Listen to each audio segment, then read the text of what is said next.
بسم الله والحمد لله والصلاة والسلام على رسول الله صلى الله عليه وسلم. اللهم اشرح لي صدري ويسر لي أمري واحلل عقدة من لساني يفقه قولي. اما بعد، السلام علیکم و رحمت الله و برکاته. شنوندگان گرامی و دوستان ارجمند، امروز یک حدیث برای شما اشاره می‌دهیم. حدیث درباره سه نفری که الله عز و جل آنها را دوست می‌دارد و باز سه نفری که الله عز و جل آنها را بد می‌بیند. از مطرف پسر عبدالله ابن شخیر فرمودند. مطرف ابن عبدالله گفت که یک حدیث برای من رسید از ابو ذر، برای من پسند آمد که من ابی ذر را واخورم، پس او را بپرسم از همین حدیثی که شنیدم. پس او را واخوردم. پس گفتم به ابو ذر از تو به من یک حدیثی رسید، پس دوست داشتم که تو را واخورم و درباره حدیث از تو بپرسم.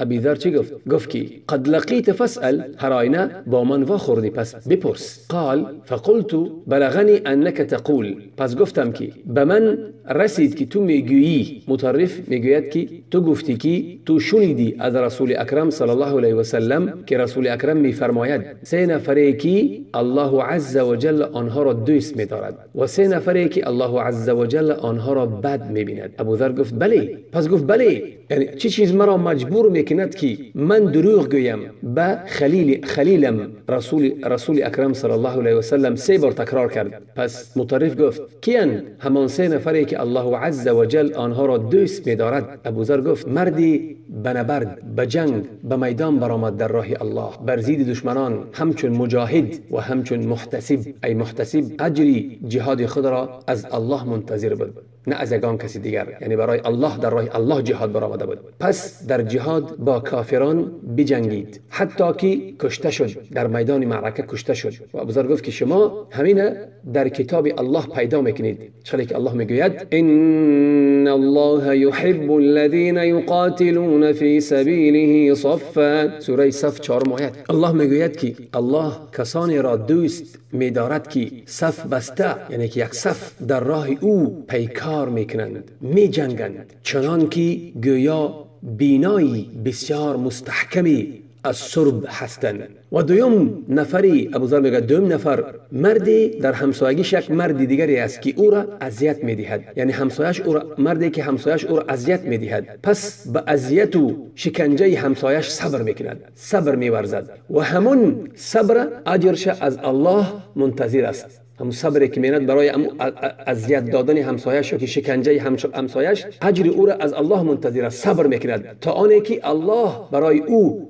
بسنده باشد، برای مو همسایش بسنده باشد، یا که امور همسایش تا که بمیرد از دنیا برود یا که زنده ماند، صبر میکند. و مردی سیم نفرش که الله آنها را دوست می‌دارد، مردی که با همراهی قومی هست، پس راه میروند، سیر میکنند تا آنی که در وقتی سیر رفتن، یا که سیر کردن، آنها را خواب بگیرد، خوابی نازک یا که خوابی میگیرد، خواب آنها را لغت میکند، زیر میکند خواب. پس در آخری شب میفرایند، در آخری شب در یک جا میفرایند، خیمه میزنند. همون مرد میگه وقتی در یک جا خیمه زدن، پس میخیزد و طهارت میکند و نماز میگذارد، ای نماز شب. همین سه نفر الله دوست میدارد. یکم گفتیم انسانی که در راه الله مجاهد است، جهاد میکند برای الله. دیم که برای اذیتی همسایش صبر میکند. سیم انسانی که در سفر است و با همراهی قومی و در یک جا میفرایند و در حال به طهارت کردن شروع میکند و نماز گزاری میکند. باز مطرف گفت کین همون سه نفری که الله آنها را بد میبیند؟ ابو ذر گفت فخور مختال.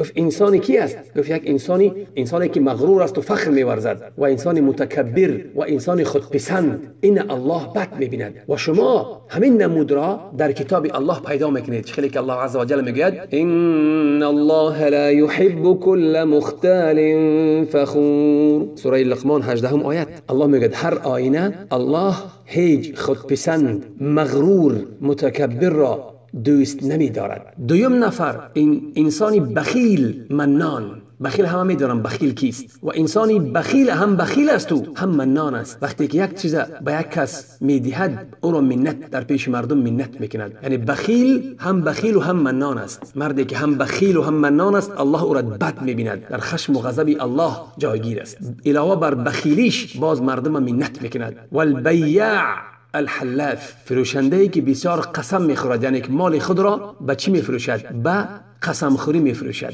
الله همین گونه سه نفر را بد ببیند. کی؟ یکم انسانی که متکبر، انسانی که خودپسند، انسانی که مغرور است و انسانی که بخیل و هم منان است. فروشنده ای که قسم میخورد، همین سه نفر الله عز و جل بد میبیند و الله ما را از همین سه نفری که بد میبیند، از همین عملهای بد ما را دور کند و از همون جمله که سه نفری که آنها را دوست می‌دارد ما را از همون جمله ها گرداند. و السلام علیکم و رحمت الله و برکاته.